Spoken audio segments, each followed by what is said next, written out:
Hi, welcome to RecipeCheckr. I'm Sunder. Today I have in the menu one of the most popular and commonly available side dishes of northern part of India, Bhindi Masala, lady's finger. There are a few varieties of way to make Bhindi Masala, a gravy style or a dry style. What I'm going to show you today is the commonly used a la carte style Bhindi Masala. Please come with me. I'll show you what are the ingredients required to make Bhindi Masala. The whole process takes about 15 to 20 minutes to make. Let's check the recipe.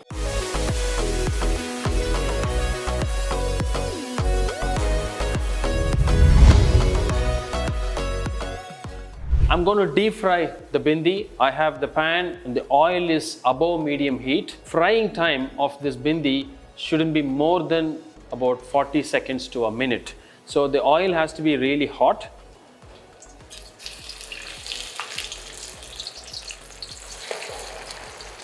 And you can see it's really hot, and the moment I put it in, it just fries up, and it's hardly there for about 30 seconds to 40 seconds.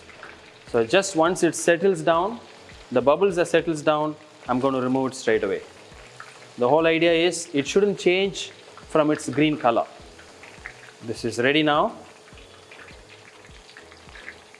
Now you can see the bhindi is deep fried, probably about 30 seconds to 40 seconds. The very important thing you need to note is the color is still green.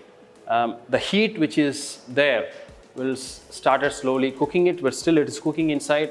But that's, if you leave it for more time, the color will change and the final dish won't look good. So I just leave it as it is now, and I'm going to move to the stage 2, which is going to make the semi gravy or masala and finish the dish. In this stage, I'm going to make the masala or the semi gravy.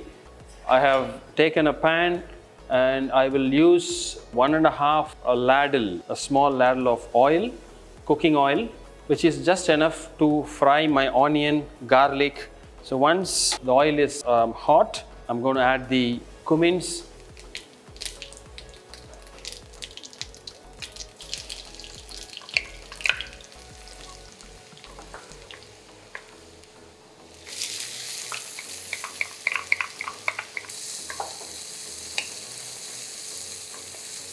I add about half a teaspoon of salt.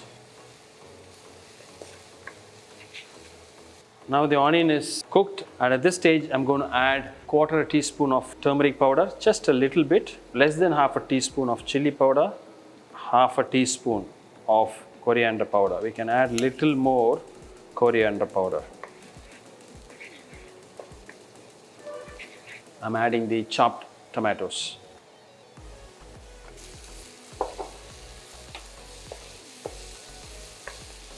I will add probably 1 tablespoon of water to make it easier to cook.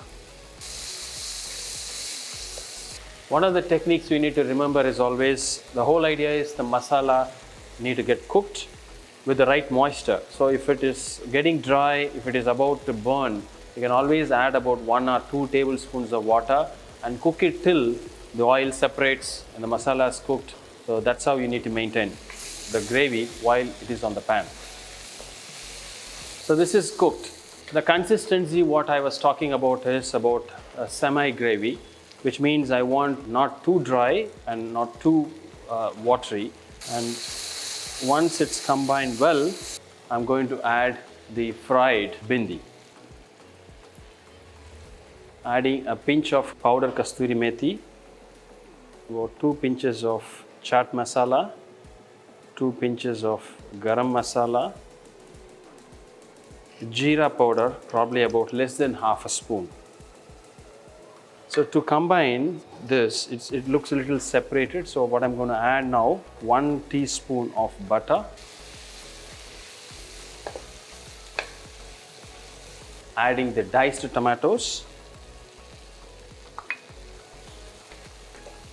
On the heat, I'm going to give a mix. So it's added a bit of a red color, and adding about few juliennes of ginger. We're adding ginger, and as soon as we add it, just give 1 saute, and then we're switching it off. So the gravy is ready, it's cooked.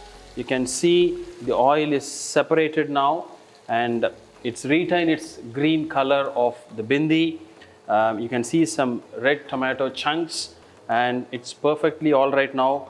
Finally, I'm going to add, once I switch this off, about half lemon wedges to give you the punch, and add about a little bit of coriander. A perfect bhindi masala is ready. It's a semi gravy, and it goes very well with your flatbreads like pulkas and chapatis.